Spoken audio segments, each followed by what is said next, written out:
In this video, I am going to give you 3 key things that will help move your manifestation forward and keep your eye on the prize.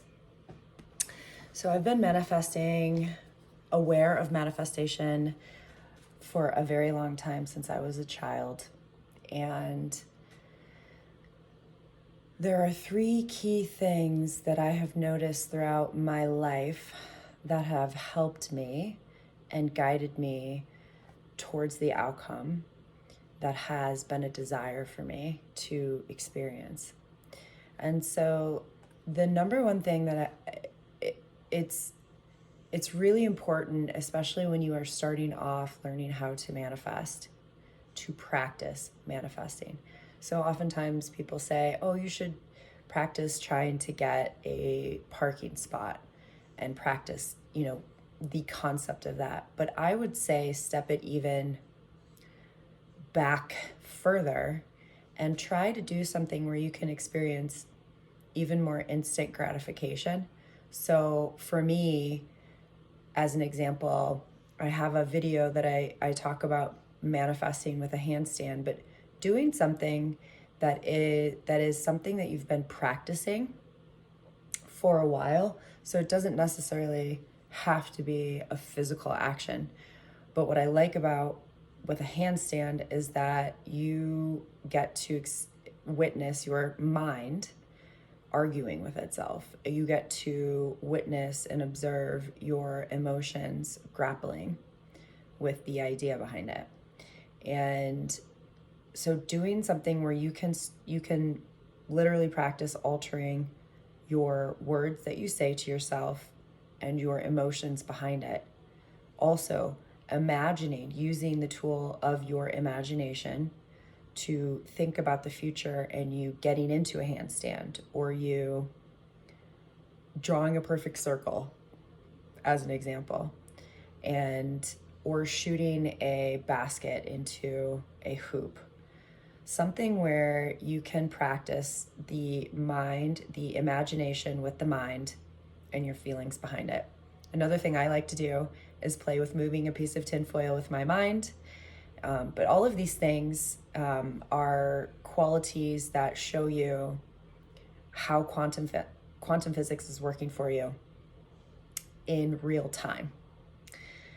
The second thing that I like to do and have noticed myself practicing quite a bit is that of daydreaming. We are programmed to think that our imagination is a waste of time, and that we need to focus on getting a job and doing these things in real life to move the needle forward. But when in fact, it's really important for you to train your mind to continue to focus on the dream at hand. So spending time actively meditating. And when I say meditating, I mean the definition of to meditate is to become one with. And so when you practice becoming one with the identity of the outcome that you are wanting to experience, you are quantum mechanically wheeling the universe to weave this concept together based off of your vision of it, your focus on it, and not just turning your eye to it once and then looking away and expecting it to manifest, but turning your mind and what your imagination is seeing, because what your eyes see, your mind is seeing.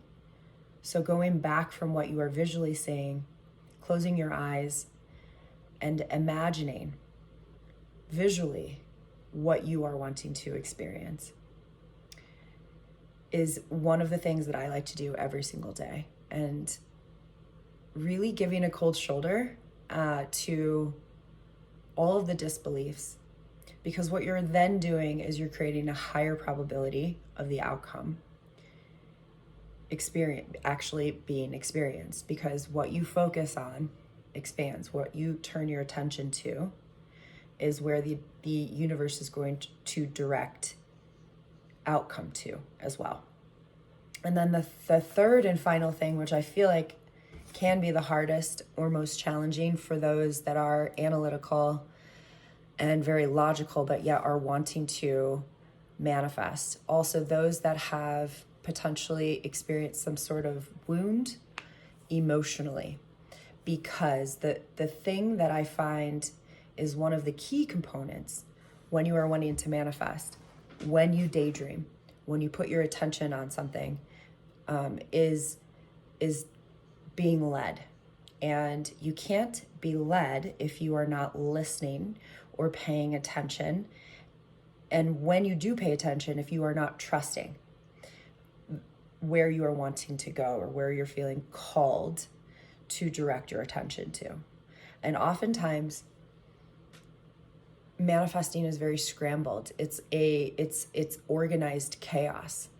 And the day is actively trying to, the universe is actively trying to, throughout the day, through experiences, places where you go, the timing of when you arrive, as clues to breadcrumb feed you to the next aha moment.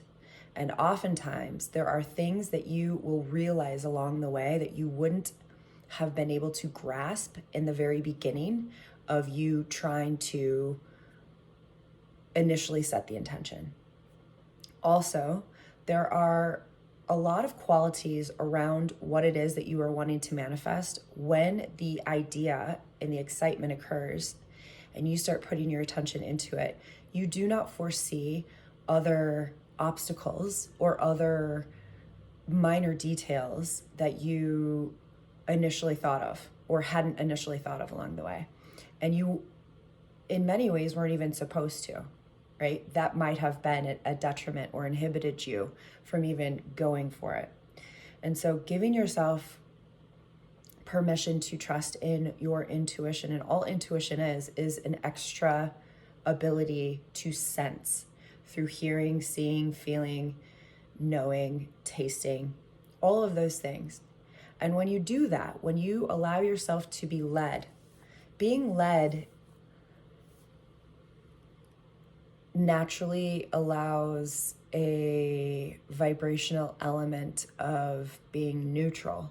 And it's important for you to be neutral about what you are experiencing and observing so that you can take those sound bites of information, whether they be conflict with a particular person or place or thing, or really beautiful outcomes, breakthrough conversations, beautiful random opportunities occurring to you. It's about you staying neutral to the experience so that you can take it all in and, like an investigator, process, take those bits of the puzzle and put them together like the big, huge piece of art that you are trying to create in the first place, aka your manifestation.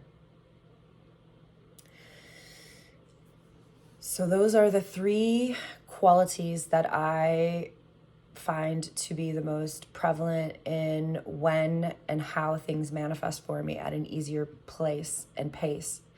And when you allow yourself to be led and you allow yourself to continue practicing seeing, oh my gosh, I'm actually affecting something inside of me and outside of me. I'm affecting outcomes based off of my thoughts and my feelings. And I really like moving a piece of tin foil, which if anyone is curious, I can absolutely post a video about that. But it's on a tiny little thumbtack and it's encased by this glass, so there's no air to it. And there's this piece that happens where I can start to see, and I know that I'm so connected with this thing that it is moving based off of my mind. And when you continue to practice doing something like that, you then begin to gain more confidence around the idea that you are actually creating your reality based off of your feelings and your emotions and your ideas of what is capable for you. So my friends, I hope that that is helpful. Please leave me a comment below. Let me know if you have any questions or any other videos that I can help assist you in. My goal is to hit 1,000 subscribers, so please hit that like and subscribe button below. Share this content with anyone else who's looking to get started or needs a little different perspective around what manifesting actually is and is required of us. Thank you so much. Sending everyone tons of love. Namaste, and I'll see you soon.